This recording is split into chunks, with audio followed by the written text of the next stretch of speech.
घने जंगलों से घिरा एक शांत और पवित्र गांव था। उस गांव के बीचों बीच एक प्राचीन हनुमान जी का मंदिर बना हुआ था, जिसके बारे में कहा जाता था कि वहां स्वयं बजरंगबली का दिव्य आशीर्वाद सदैव बना रहता है। हर मंगलवार और शनिवार को दूर दूर से भक्त वहां दर्शन करने आते थे। मंदिर की घंटियों की आवाज पूरे गांव में गूंजती थी और वातावरण में जय श्री राम के जयकारे सुनाई देते थे। एक दिन संध्या के समय मंदिर में विशेष आरती रखी गई। आसमान में हल्की लालिमा छाई हुई थी।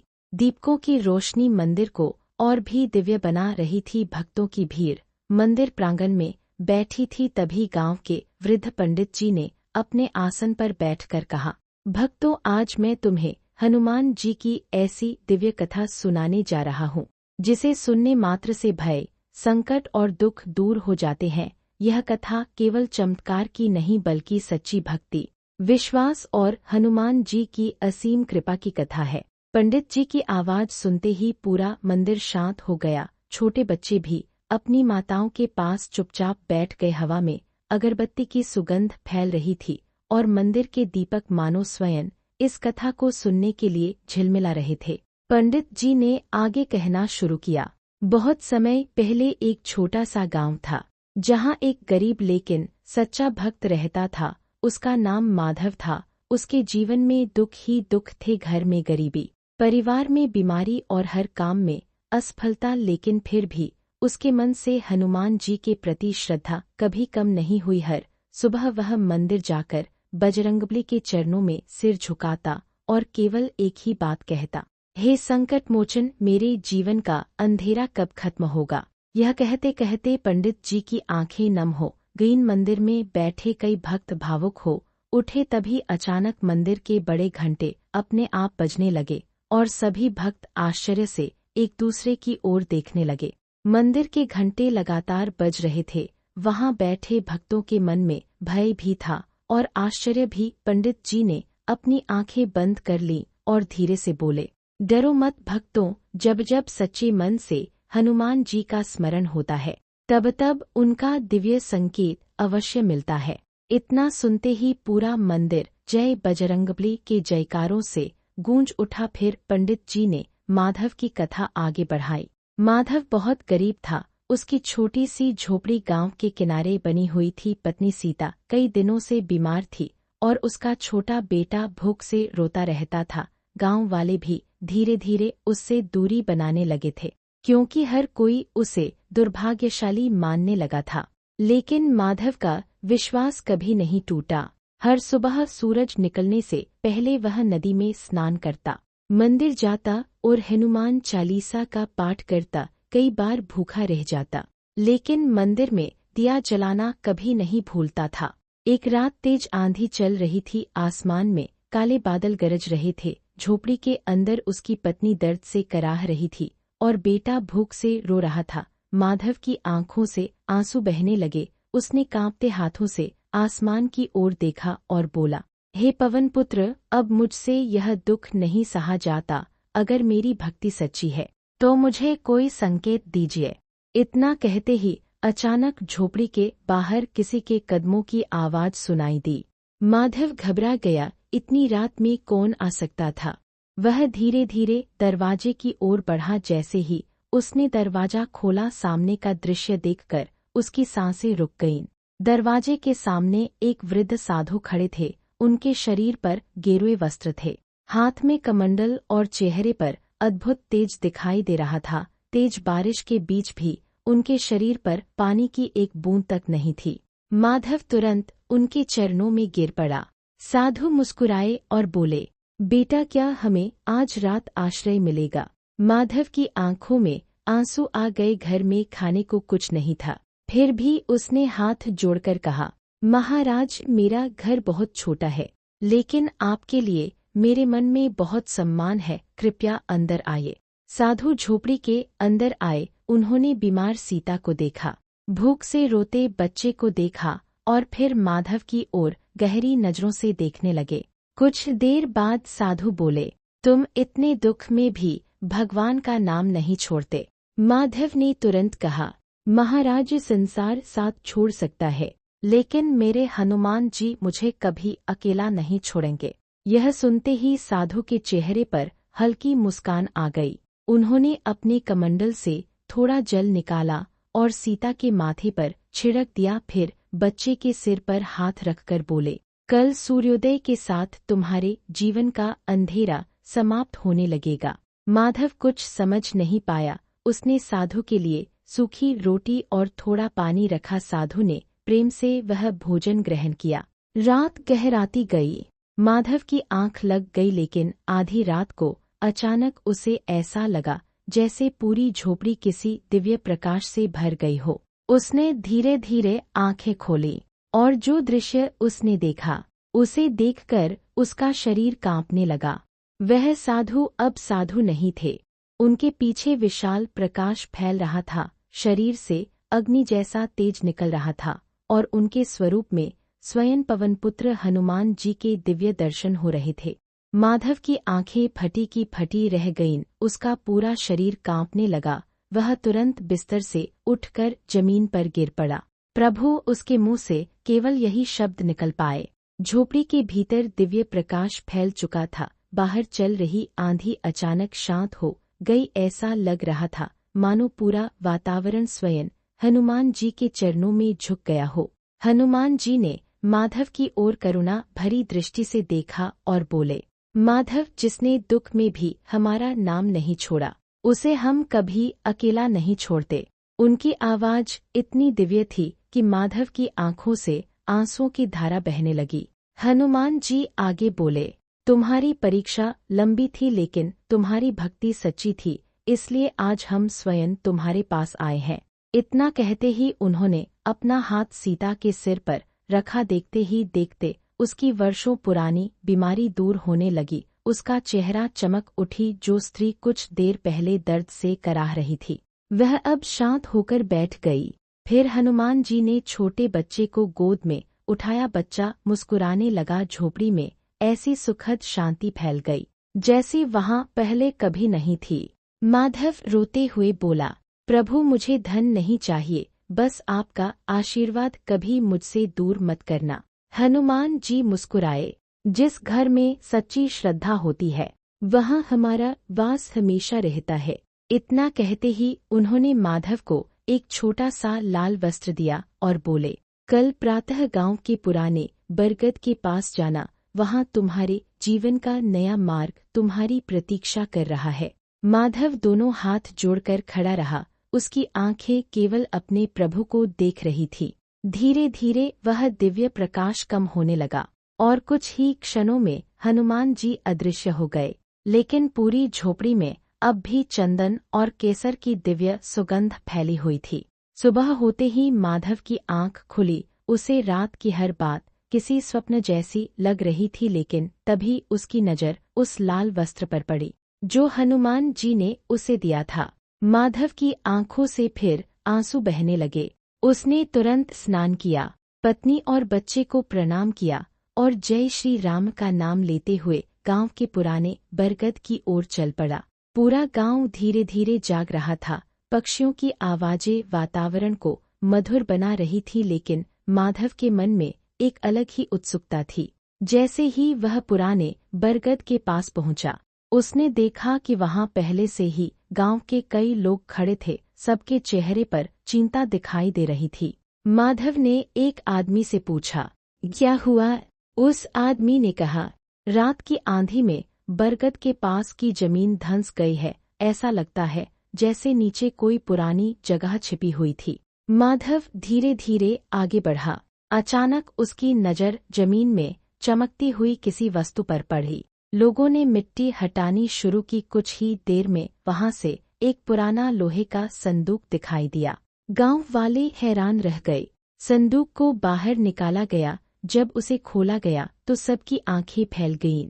उसके अंदर सोने चांदी के सिक्के, पुराने आभूषण और कई कीमती वस्तुएं भरी हुई थी। पूरा गांव स्तब्ध रह गया।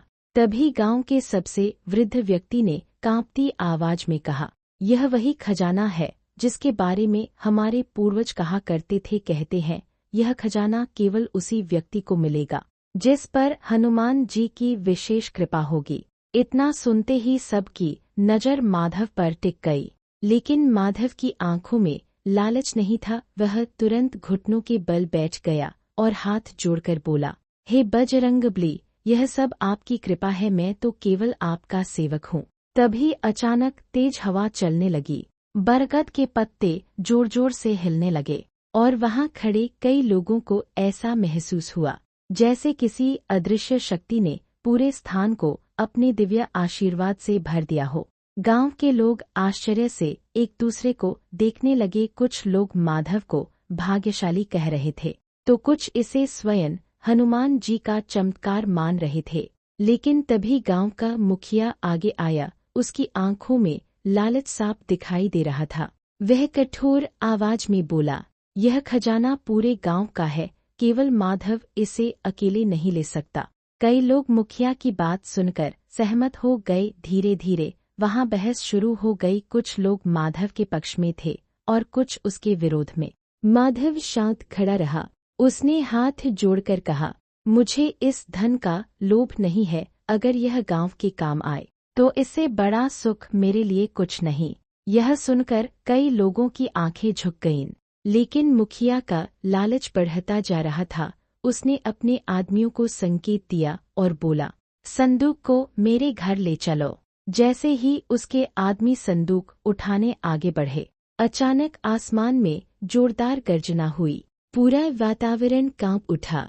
बरगद का विशाल पेड़ तेज हवा में ऐसे हिलने लगा मानो कोई अदृश्य शक्ति क्रोधित हो गई हो। गांव वाले डरकर पीछे हट गए। तभी एक आदमी चीख पड़ा, देखो देखो वहां।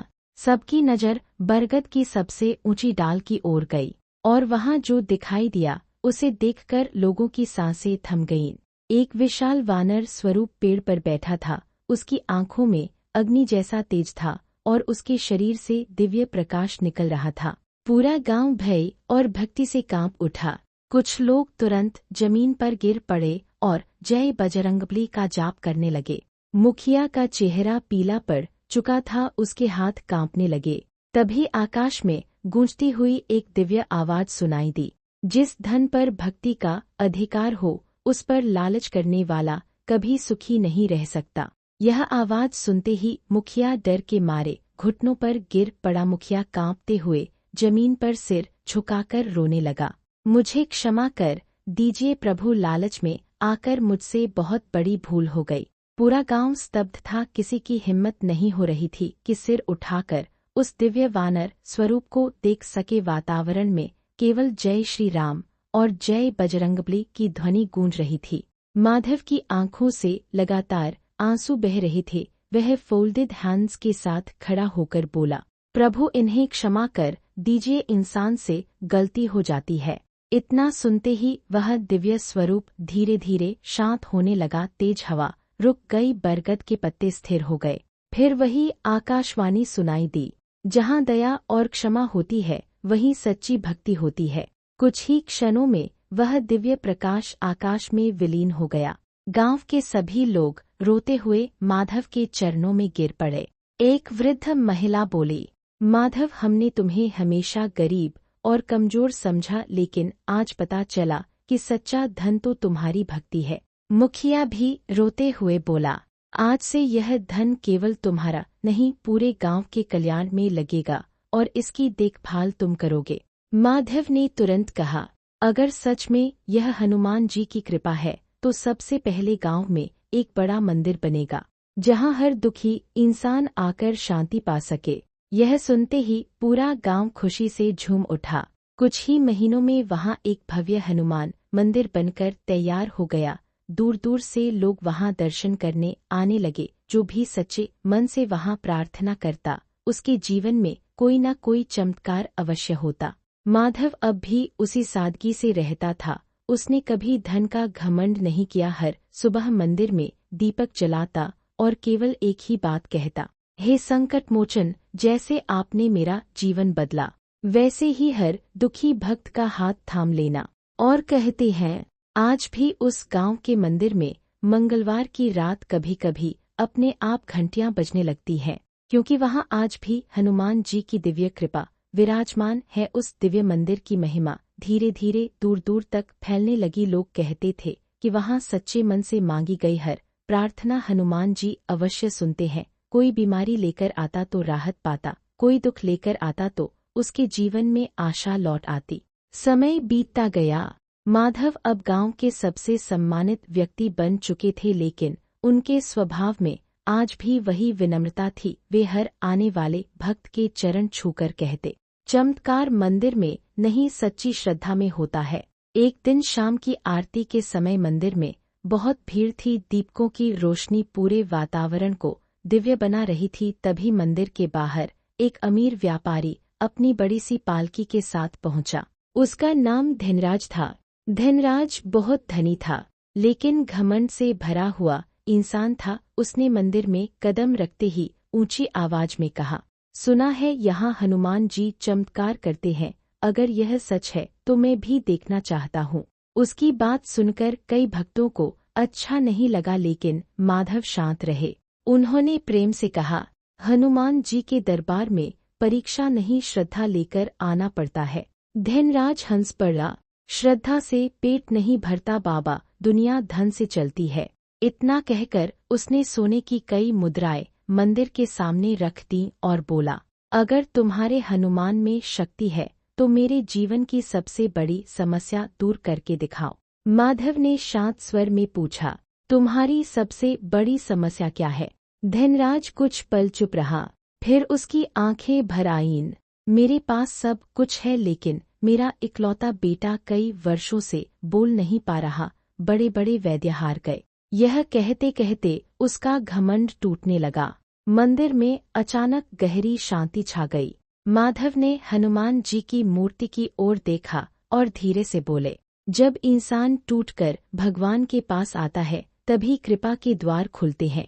तभी मंदिर के दीपक की लौ अचानक बहुत तेज जलने लगी। मंदिर में बैठे सभी भक्त आश्चर्य से उस दीपक की लौ को देखने लगे। कुछ ही क्षणों में पूरा गर्भगृह दिव्य प्रकाश से भर गया। वातावरण में चंदन और केवड़े की अद्भुत सुगंध फैलने लगी। धनराज घबरा गया। उसका छोटा बेटा, जो अब तक चुपचाप बैठा था, अचानक हनुमान जी की मूर्ति को एकटक देखने लगा। माधव धीरे धीरे उसके पास पहुँचे। उन्होंने बच्चे के सिर पर हाथ रखा और बोले, बेटा, मन में केवल एक बार सच्चे दिल से बजरंगबली को पुकारो।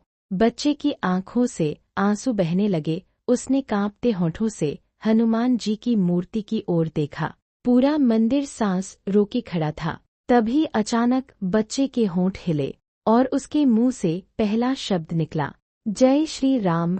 इतना सुनते ही मंदिर जयकारों से गूंज उठा।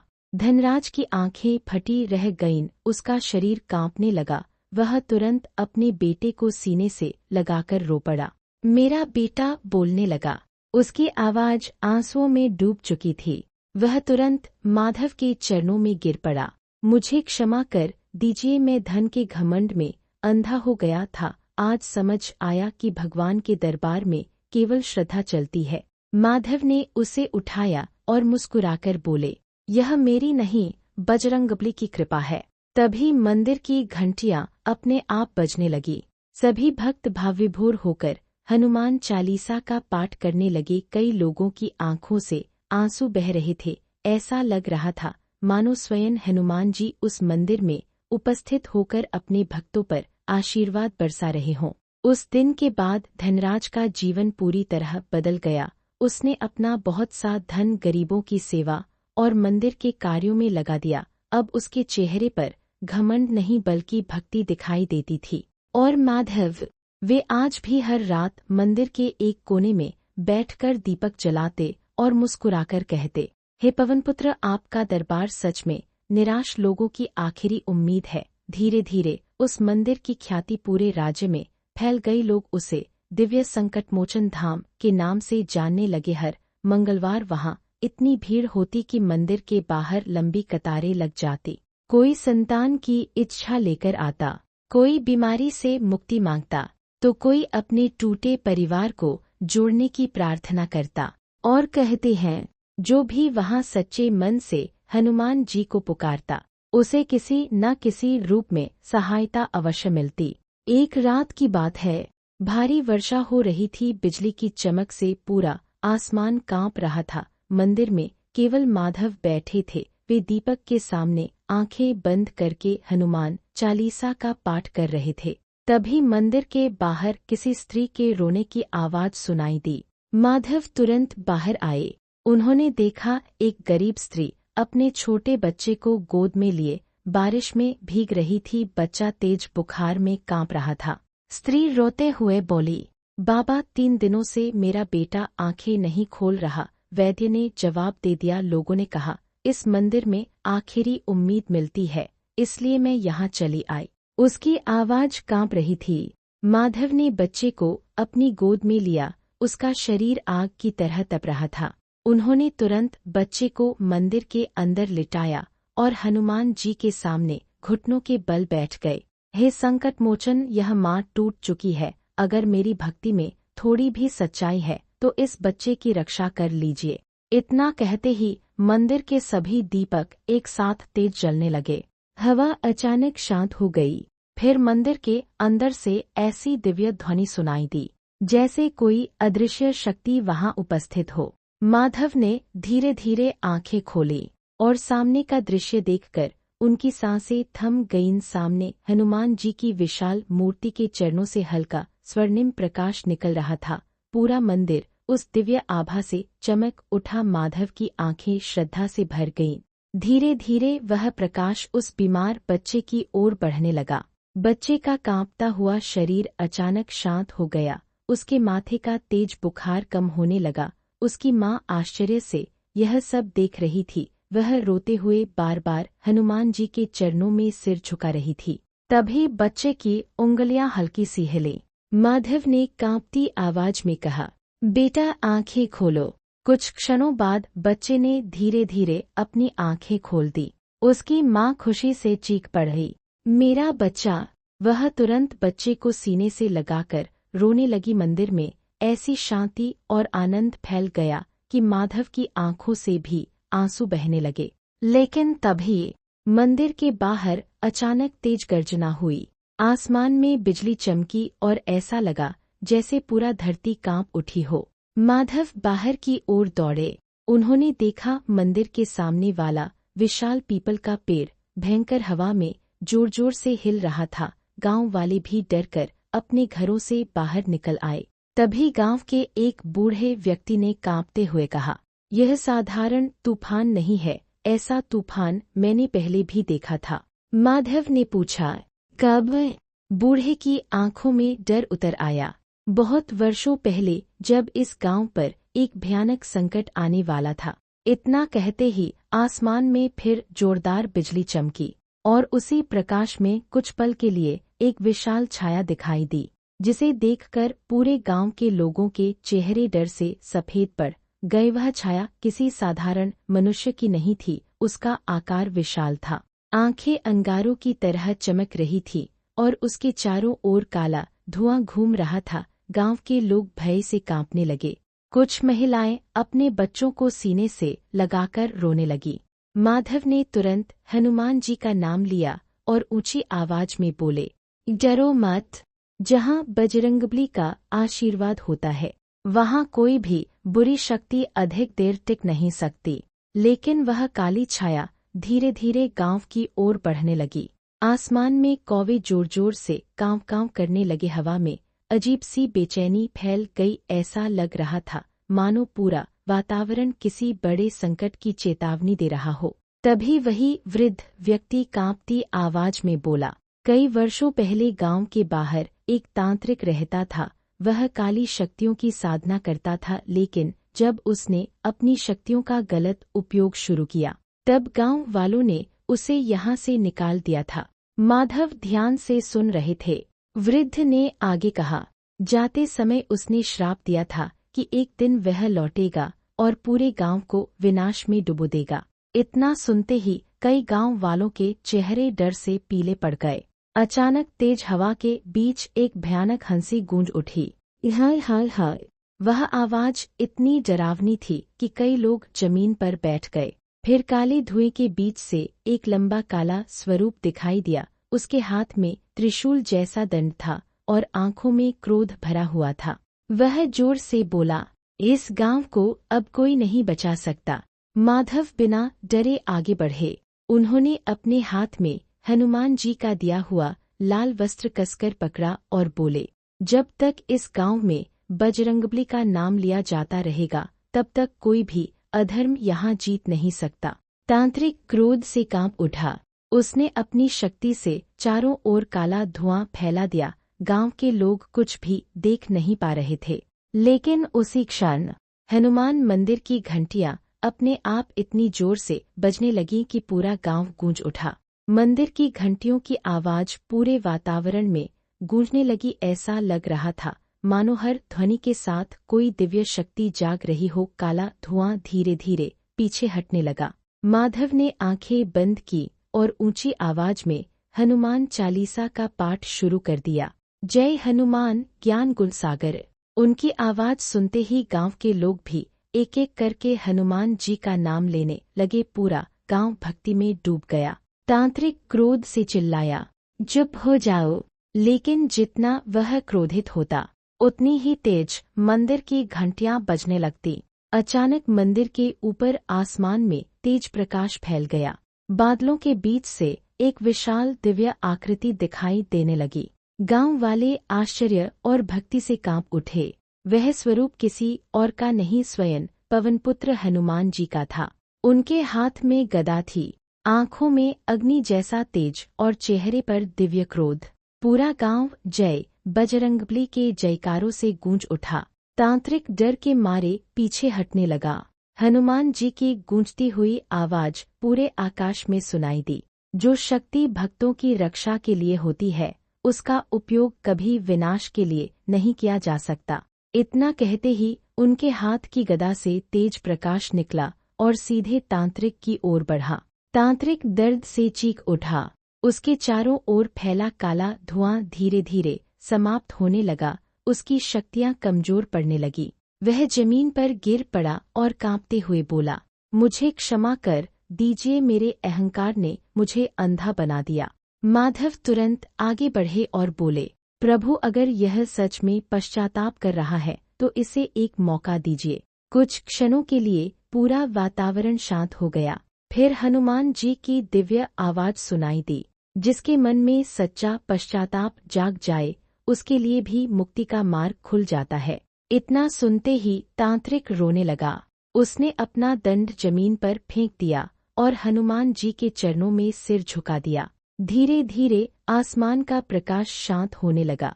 लेकिन उस रात गांव के हर इंसान ने महसूस किया कि जहां सच्ची भक्ति और विश्वास होता है वहां स्वयं बजरंगबली अपने भक्तों की रक्षा करने अवश्य आते हैं। उस रात के बाद पूरा गांव बदल गया। लोगों के मन से भय समाप्त हो चुका था। अब हर घर से सुबह शाम जय श्री राम और जय बजरंगबली की ध्वनि सुनाई देती थी। जो लोग पहले केवल चमत्कार देखने मंदिर आते थे अब सच्ची श्रद्धा लेकर आने लगे। वह तांत्रिक भी पूरी तरह बदल चुका था। उसने काली शक्तियों का मार्ग छोड़ दिया और मंदिर की सेवा में लग गया। सुबह सबसे पहले मंदिर की सफाई करता, भक्तों को जल पिलाता और हर समय सिर झुकाकर रहता। एक दिन उसने माधव से कहा, मैंने जीवनभर शक्ति पाने की कोशिश की लेकिन आज समझ आया कि सबसे बड़ी शक्ति भगवान के चरणों में समर्पण है। माधव मुस्कुराए। जब अहंकार टूटता है तभी भक्ति जन्म लेती है। समय बीतता गया। अब वह गांव केवल एक साधारण गांव नहीं रहा था। दूर दूर से लोग वहां आकर बसने लगे। मंदिर के आसपास छोटी छोटी दुकानें बन गईं। हर मंगलवार वहां विशाल भंडारा होता जिसमें कोई भूखा नहीं लौटता। लेकिन एक दिन माधव को अचानक एक अजीब सा अनुभव होने लगा। आरती करते समय उन्हें बार बार ऐसा महसूस हो रहा था जैसे कोई अदृश्य शक्ति उन्हें बुला रही हो। मंदिर के दीपक की लौ भी उस दिन बार बार तेज हो रही थी। रात को जब सब लोग सो गए तब माधव अकेले मंदिर में बैठे हनुमान जी के चरणों में ध्यान लगा रहे थे। तभी अचानक पूरा मंदिर दिव्य प्रकाश से भर गया। माधव ने धीरे धीरे आंखें खोली और सामने का दृश्य देखकर उनकी आंखों से आंसू बहने लगे। स्वयं हनुमान जी उनके सामने खड़े थे। उनके चेहरे पर वही करुणा, वही दिव्य तेज। माधव तुरंत उनके चरणों में गिर पड़े। हनुमान जी ने प्रेम से उनके सिर पर हाथ रखा और बोले, माधव, तुम्हारा धरती का कार्य पूर्ण होने वाला है। यह सुनते ही माधव की आंखें भर आईं। प्रभु, अगर मुझसे कोई सेवा हुई हो तो यही मेरा सबसे बड़ा सौभाग्य है। हनुमान जी मुस्कुराए, तुमने लोगों को केवल हमारा चमत्कार नहीं, सच्ची भक्ति का मार्ग दिखाया है।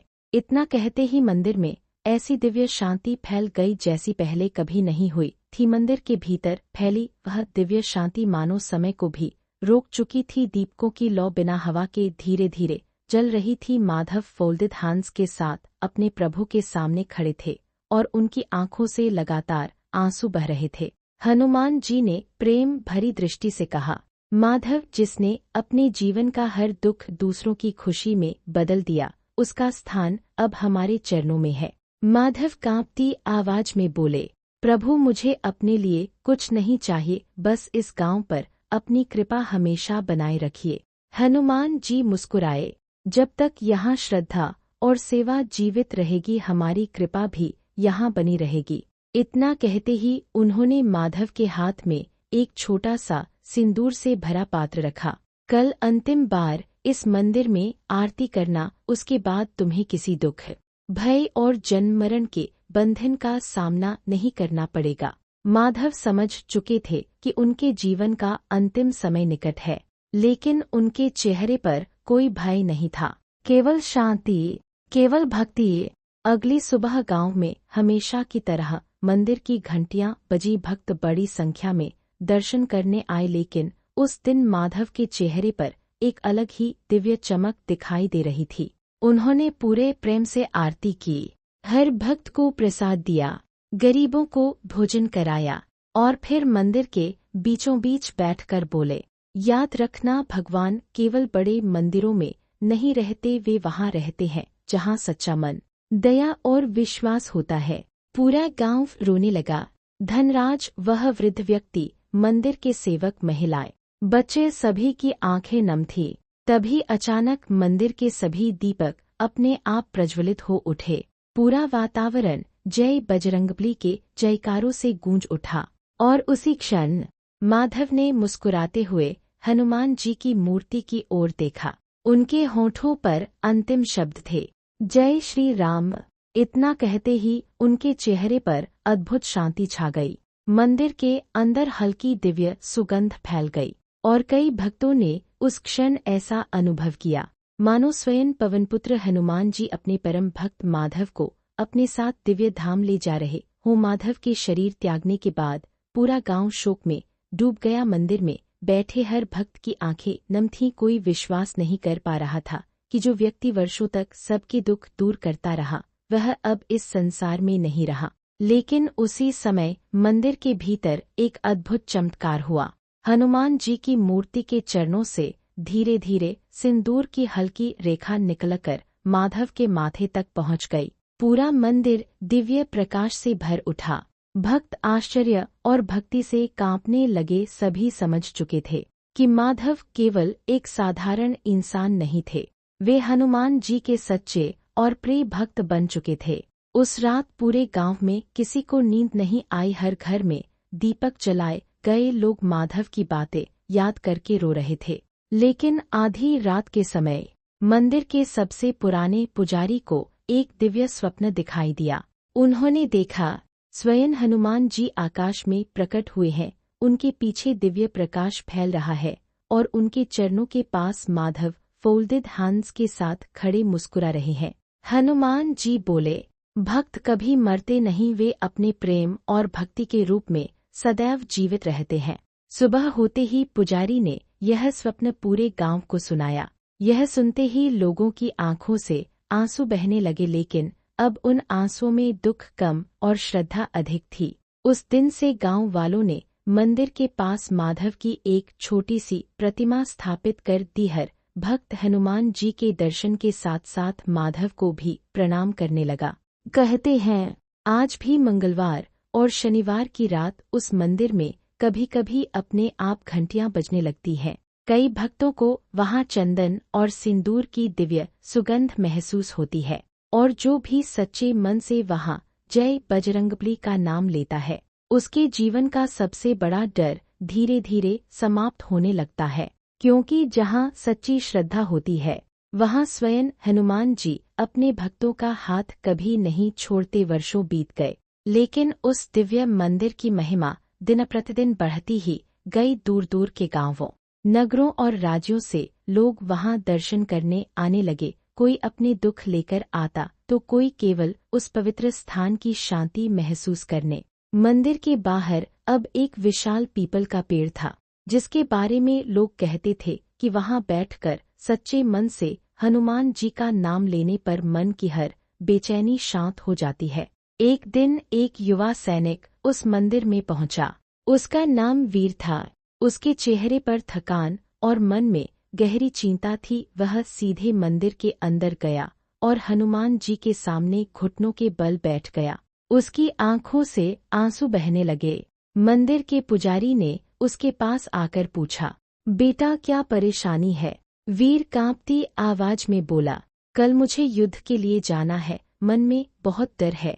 अगर मैं वापस नहीं लौट पाया तो मेरे बूढ़े माता पिता अकेले हो जाएंगे। उसकी बात सुनकर वहां बैठे कई भक्त भावुक हो गए।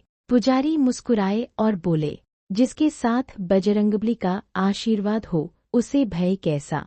फिर उन्होंने वीर को वही सिंदूर दिया जो वर्षों पहले माधव को हनुमान जी से प्राप्त हुआ था।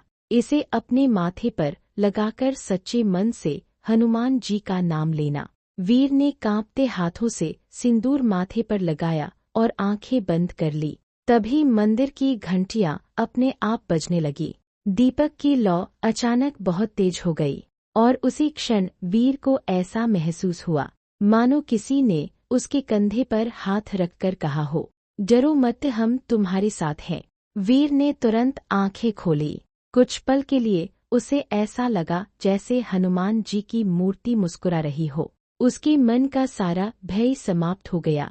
वह फोल्डेड हैंड्स के साथ बोला, अब मुझे कोई डर नहीं। अगले दिन वीर युद्ध के लिए चला गया। कई महीनों तक उसकी कोई खबर नहीं आई। गांव वाले और उसके माता पिता चिंता में डूबे रहे। लेकिन एक सुबह मंदिर के बाहर अचानक घोड़ों की आवाज सुनाई दी। गांव वाले तुरंत मंदिर के बाहर दौड़े। उन्होंने देखा कई सैनिक गांव की ओर आ रहे थे। उनके बीच में वीर भी था। उसके शरीर पर चोटों के निशान थे, लेकिन उसके चेहरे पर अद्भुत तेज और शांति दिखाई दे रही थी। उसके माता पिता उसे देखकर रोते हुए दौड़ पड़े। बेटा, वीर ने दोनों को गले लगा लिया। पूरा गांव खुशी से जय बजरंगबली के जयकारे लगाने लगा। कुछ देर बाद गांव वालों ने उससे पूछा, युद्ध में क्या हुआ था? वीर कुछ पल शांत रहा। उसकी आंखें नम हो गईं। फिर उसने धीरे धीरे कहना शुरू किया, युद्ध बहुत भयानक था। चारों ओर केवल आग, धुआं और चीखें थीं। हमारे कई सैनिक घायल हो चुके थे। एक समय ऐसा आया जब दुश्मनों ने हमें चारों ओर से घेर लिया। पूरा गांव सांस रोके उसकी बात सुन रहा था। वीर आगे बोला, मैं बुरी तरह घायल होकर जमीन पर गिर पड़ा था। मुझे लगा अब मेरा अंत निश्चित है। तभी मुझे मंदिर में मिली वह आवाज याद आई, डरो मत, हम तुम्हारे साथ हैं। मैंने आंखें बंद करके पूरी शक्ति से कहा, जय बजरंगबली। इतना कहते ही वीर की आवाज कांप गई और फिर अचानक युद्धभूमि में तेज आंधी चलने लगी। आसमान में बादल गरजने लगे। दुश्मनों के घोड़े डरकर भागने लगे। गांव वाले आश्चर्य से एक दूसरे को देखने लगे। वीर ने कांपती आवाज में आगे कहा, मैंने अपनी आंखों से देखा। धुएं और प्रकाश के बीच एक विशाल वानर स्वरूप हमारे सामने खड़ा था। उसकी गदा की गर्जना से पूरी धरती कांप रही थी। यह सुनते ही कई भक्तों की आंखों से आंसू बहने लगे। वीर बोला, उस दिव्य शक्ति को देखकर दुश्मनों के मन में ऐसा भय बैठ गया कि वे युद्ध छोड़कर भागने लगे। उसी क्षण मुझे ऐसा लगा जैसे किसी अदृश्य शक्ति ने मुझे उठाकर सुरक्षित स्थान तक पहुंचा दिया। पूरा गांव जय श्री राम और जय हनुमान के जयकारों से गूंज उठा। पुजारी मुस्कुराए और बोले, जब भक्त सच्चे मन से पुकारता है तब बजरंगबली किसी न किसी रूप में उसकी रक्षा करने अवश्य आते हैं। वीर फोल्डेड हैंड्स के साथ मंदिर की सीढ़ियों पर बैठ गया। उसकी आंखों में अब डर नहीं था, केवल विश्वास, केवल भक्ति। और मंदिर के भीतर जलता वह दिव्य दीपक आज भी उसी तरह चमक रहा था, मानो स्वयं हनुमान जी अपने हर भक्त से कह रहे हों, संकट चाहे कितना भी बड़ा क्यों न हो, अगर विश्वास सच्चा हो तो हम हमेशा तुम्हारे साथ हैं। समय बदलता गया, पीढ़ियां बदलती गईं, लेकिन उस दिव्य हनुमान मंदिर की महिमा कभी कम नहीं हुई। आज भी जब मंगलवार की शाम होती है तो दूर दूर से भक्त उस मंदिर में पहुंचते हैं। कोई आंखों में आंसू लेकर आता है तो कोई अपने टूटे हुए मन को संभालने। मंदिर की घंटियां बजते ही वातावरण जय श्री राम और जय बजरंगबली के जयकारों से गूंज उठता है। कहते हैं, अगर कोई सच्चे मन से उस मंदिर में बैठकर हनुमान चालीसा का पाठ करे तो उसके मन का भय धीरे धीरे समाप्त होने लगता है। कई भक्तों ने वहां अद्भुत अनुभव महसूस किए हैं। किसी को संकट से मुक्ति मिली, किसी के घर में सुख लौटा तो किसी के जीवन का अंधेरा हमेशा के लिए दूर हो गया। लेकिन उस मंदिर की सबसे बड़ी शिक्षा चमत्कार नहीं थी, सबसे बड़ी शिक्षा थी सच्ची भक्ति, विश्वास और सेवा। माधव अब इस संसार में नहीं थे, लेकिन उनकी बातें आज भी मंदिर की दीवारों में गूंजती थीं। भगवान को पाने के लिए बड़े धन की नहीं, बड़े मन की जरूरत होती है।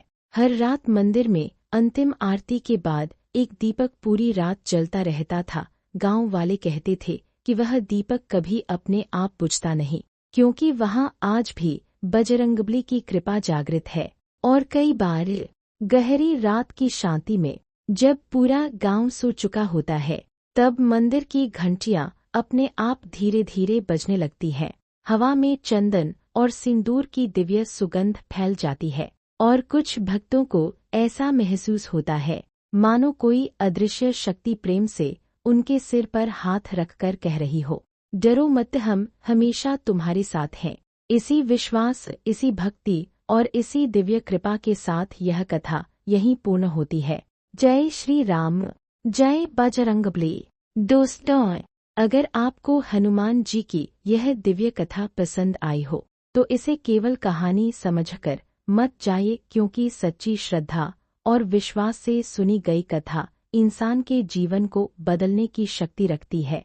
बजरंगबली अपने भक्तों को कभी अकेला नहीं छोड़ते। जब जीवन में दुख, डर, असफलता, बीमारी या निराशा चारों ओर से घेर ले, तब केवल सच्चे मन से जय श्री राम और जय बजरंगबली का नाम लीजिए। कहते हैं, जहां विश्वास होता है वहां स्वयं हनुमान जी किसी न किसी रूप में अपने भक्त की रक्षा करने अवश्य आते हैं।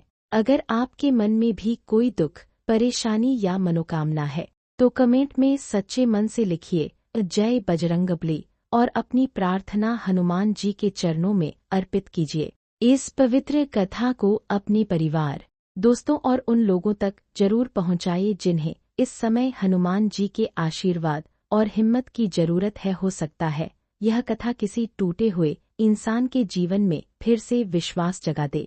और हाँ, ऐसे ही दिव्य भक्ति भाव से भरी कथाएं सुनने के लिए चैनल को सब्सक्राइब जरूर कर लीजिए, ताकि आने वाली हर पवित्र कथा आप तक सबसे पहले पहुँचे।